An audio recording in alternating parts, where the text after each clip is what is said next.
xa verán despois na clasificación, abandona os postos de descenso, sube moitos na táboa e agora vai poder mirar cara ao futuro con algo máis de tranquilidade, sen descoidar, porque as distanzas son moi escasas e calquera cousa pode pasar.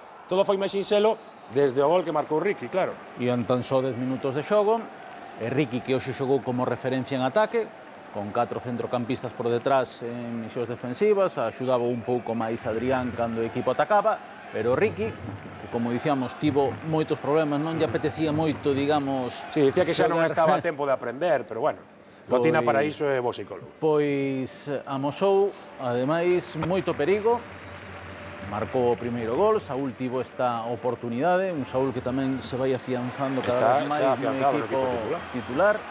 Esta foi a única intervención que tivo Aranzubía no primeiro tempo, ese remate de Estuani. E antes de chegar ao descanso, Adrián vai contar coa oportunidade de facelo 0-2. Víamos que o Deportivo creaba as maiores e mellores oportunidades de gol do partido. Sí, porque o Levante, ata que non fixo o seu gol, a verdade é que ningunha ocasión clara. Estamos xa na segunda metade e aquí ia chegar unha clarísima oportunidade por medio de Adrián. Era o preludio do que ia ser o 2-0.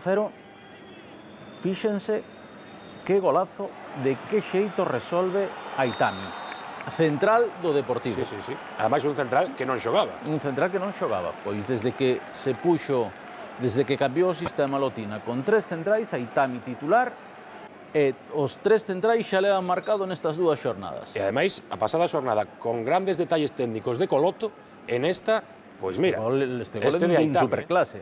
Excepcional. Facendo honor á película esa, mellor defensa ao ataque, pois sí, en este caso... Clarísimamente. O que pasa é que despois sucedeu isto. Chega o gol do Levante e o Deportivo sufriu, eu penso que innecesariamente nos últimos minutos. Inexplicablemente. Perdeu totalmente o control do partido. O equipo xa non tiña a pelota, cando o máis fácil era adormecelo o encontro, pois perderon a pelota, perderon o control, e o Levante deus arriba. Houbo 2 trocos, Caicedo e Xavi Torres por Pallardó e Baldo, eso deullo outro aire ao equipo, que se veu arriba e creou boas oportunidades para empatar. Con algunha acción polémica. Sí, pedirían masivamente penalti por mans de Coloto. E que tal é como están os árbitros con estas xogadas? Sí. Bueno, hoxe veremos despois nos outros resumos de primeira a disparidade de criterios en varios partidos entre os colexiados respecto a este tipo de xogadas. Eu creo que aquí o que hai que xuzgar, e falábamoslo pola tarde, é a voluntariedade ou involuntariedade. Pois aí estaba esa victoria do Deportivo, escoitamos a Lotina.